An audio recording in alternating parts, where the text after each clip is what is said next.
Perkenalkan, saya Pani, mahasiswi D3 Kebidanan Poltekkes Kemenkes Pontianak. Baiklah, di sini saya akan membahas tentang kesehatan reproduksi ibu nifas dan menyusui. Nah, kita harus tahu dulu apa itu ibu nifas. Ibu nifas adalah dimulai setelah persalinan selesai dan berakhir ketika alat-alat kandungan kembali seperti keadaan sebelum hamil yang berlangsung selama 6 minggu.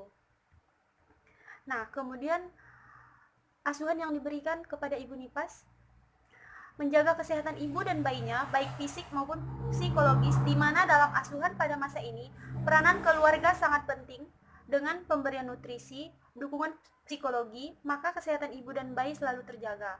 Kemudian melaksanakan screening yang komprehensif atau menyeluruh, di mana bidan harus melakukan manajemen asuhan kebidanan pada ibu masa nifas secara sistematis, yaitu mulai pengkajian, interpretasi data, dan analisa masalah, perencanaan, penata laksanaan, dan evaluasi, sehingga dengan asuhan kebidanan masa nifas dan menyusui dapat mendeteksi secara dini penyulit maupun komplikasi yang terjadi pada ibu dan bayi.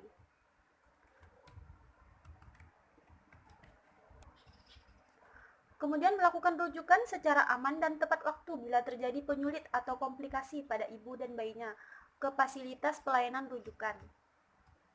Kemudian memberikan pendidikan kesehatan tentang perawatan kesehatan nifas dan menyusui, kebutuhan nutrisi, perencanaan, pengaturan jarak kelahiran, menyusui, pemberian imunisasi kepada bayinya, perawatan bayi sehat, serta memberikan pelayanan keluarga berencana sesuai dengan pilihan ibu.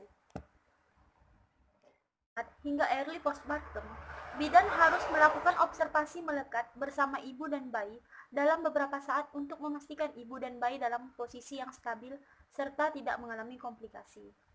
Kemudian periksa pundus uteri tiap 15 menit pada jam pertama, 20-30 menit pada jam kedua postnatal jika kontraksi tidak kuat.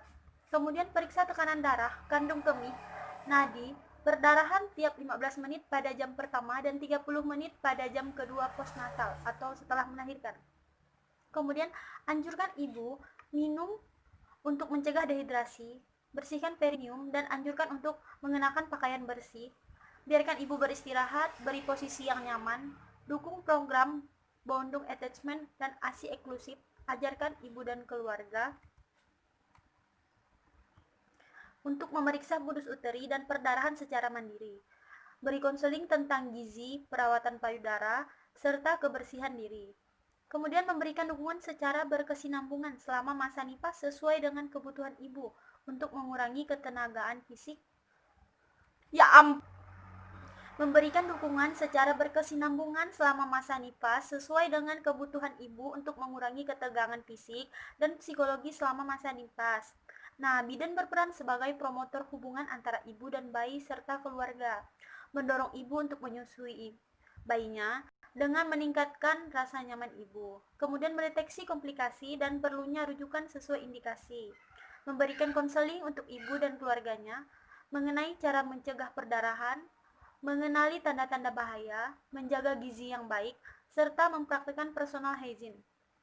Kemudian melakukan manajemen asuhan dengan cara mengumpulkan data, menetapkan diagnosa dan rencana tindakan asuhan serta melaksanakan untuk mempercepat proses pemulihan, mencegah komplikasi dengan memenuhi kebutuhan ibu dan bayinya selama masa nifas. Kemudian untuk kebersihan diri, membersihkan daerah vulva dari depan ke belakang setelah buang air kecil atau besar dengan sabun dan air. Mengganti pembalut minimal 2 kali sehari atau sewaktu-waktu terasa basah atau kotor dan tidak nyaman. Kemudian mencuci tangan dengan sabun dan air sebelum dan sesudah membersihkan daerah kelamin. Kemudian menghindari menyentuh daerah luka episiotomi atau laserasi atau bagian yang luka setelah melahirkan. Nah, baiklah, sekian dari video saya. Semoga bermanfaat.